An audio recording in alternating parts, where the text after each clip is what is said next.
The Lord our God is Lord alone. You shall love the Lord your God with all your soul, with all your heart, with all your mind, and with all your strength. The first of all commandments, right?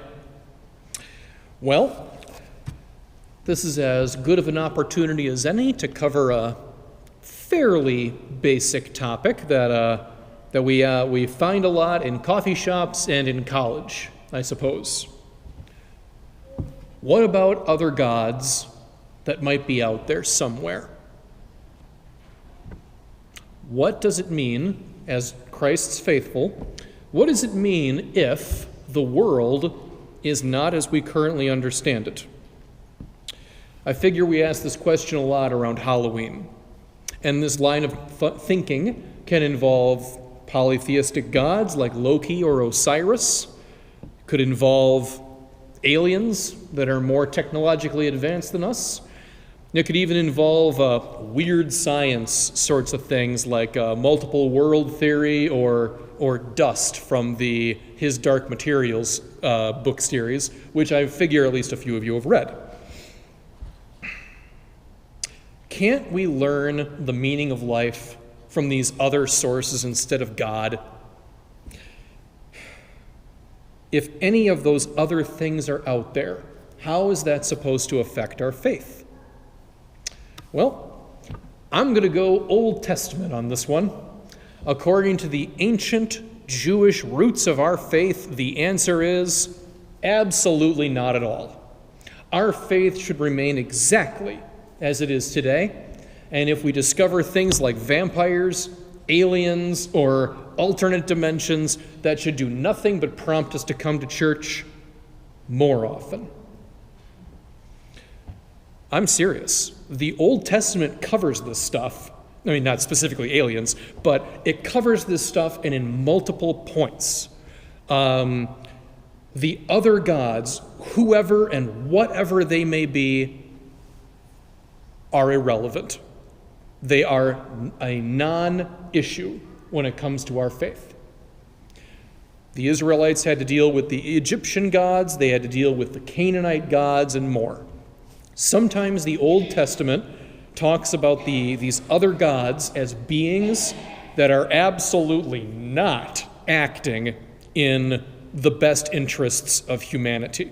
Okay? We have gods like Moloch that people would sacrifice babies to, literally, in a fire. That's bad news, any way you look at it. These are spiritual predators, and if they're out there, we are better off without them.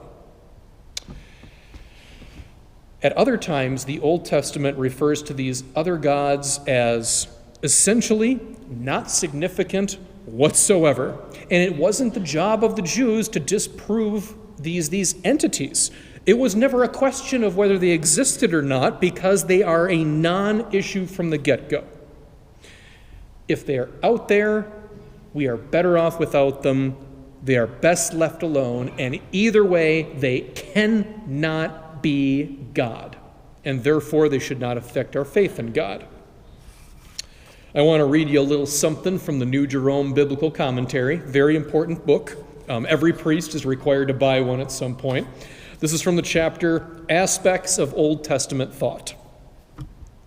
For the Israelites, there is nothing they can ask from any other God, and nothing to fear from any other God. This is not an explicit profession of monotheism, but it is to treat other gods as negligible. Obviously, it goes on from there. I don't have time to read that chapter, although I'd love to. But I wanted you to hear the basic idea from a professional. Our relationship with God, maker of heaven and earth, is totally unique. He is all-powerful, all-loving, and all-merciful, and there is nothing that you can possibly compare him to without gravely misunderstanding who God is in the first place. And that's why we hear things like, you are to love the Lord with all your heart and with all your strength. We're talking about a relationship that is more powerful and more important than we can possibly know.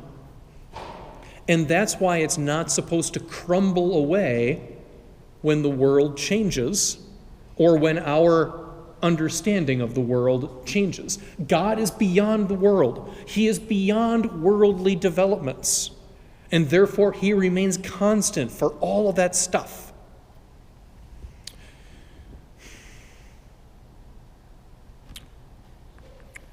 God, in a high technology age, is every bit as important as he is in a low technology age.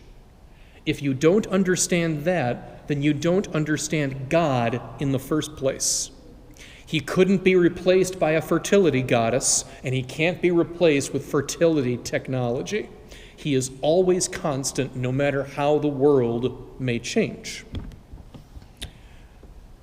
Here's where things get tricky, though. We change. We change all the time, because as people, we are subject to worldly powers. And as we change, our relationship with God has to change with it. And that is simply a challenge that we all have to rise up to sooner or later. You cannot avoid it because you cannot avoid changing as you get older. Case in point, we are all busier, aren't we? With very few exceptions among you, all of us are busier than we'd like to be. So are we still going to make time for Mass? I certainly hope so, because our need for God does not change. It never goes away. What changes is our schedule. And there's nothing else on your calendar that's going to save you. Not your sports, not your community theater. I mean, those are important things. They're good things, don't get me wrong, but they are not God. And they never will be, even if you accidentally start to worship them. Your job and your money will not save you, and they are not worthy of your worship. By the way, you worship your job when you sacrifice so much of your time and your energy that you have nothing left over for yourself, your friends, and your family. Hopefully you're seeing how this is coming full circle. We're talking about the first commandment, having no other gods above the Lord our God. Are there other gods out there? Yeah, there are, and I'm not talking about Zeus or Hades. I'm talking about the endless mire of stuff that is pretending that it's the most important thing ever. And I'm sorry, but they're all frauds. It's a fraud if something is claiming the place of God. It will not work. It is not true. But don't worry, there is plenty of room in life for other stuff. Sports, grad school, recreation of various kinds. All that is great. And we honor and please God when we do that stuff appropriately and proportionally. But in order for that to happen,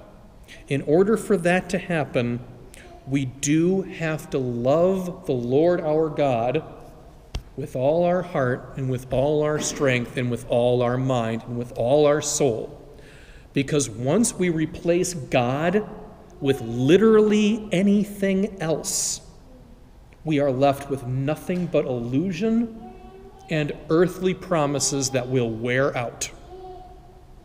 So let's be sure to keep that first commandment fresh in our hearts today, tomorrow, and always.